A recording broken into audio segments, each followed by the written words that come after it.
माझ्याकडे? हे बघ, ती झाडू तिकडे ठेव, साला गोळा कर आणि खा. ऐकलंस की नाही? गोळा कर आणि खा.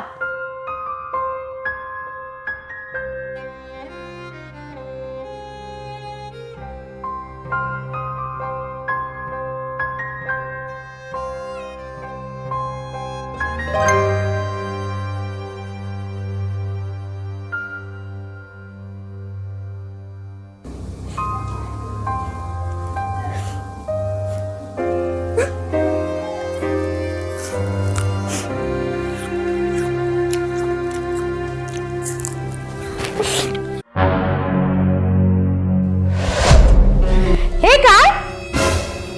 अजून म्हणायचं हेच चाललंय? एक काम धड करत नाही. हे बघ, ते काम सोड, पहिली तू माझी बेडरूम साफ कर. हो.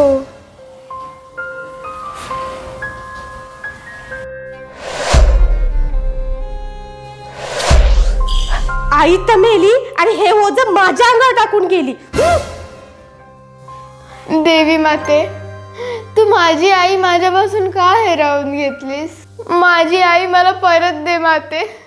माते, मला माझी आई परत हवी.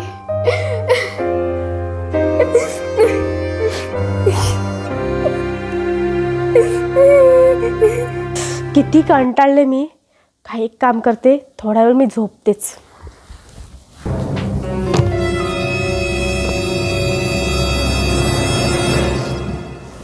तू एक स्त्रीच्या नावावर कलंक आहेस. कोण कोण तू? कोण?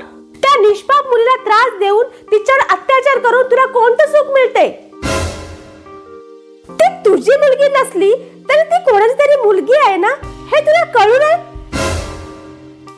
तू पण एक स्त्री आहेस ना, म्हणून तुला देवाने तुझ्या पदरी मूल नाही दिलं. ही तुला देवाची शिक्षा आहे. हे बघ, आता तरी सुधार आणि त्या मुलीची माफी माग.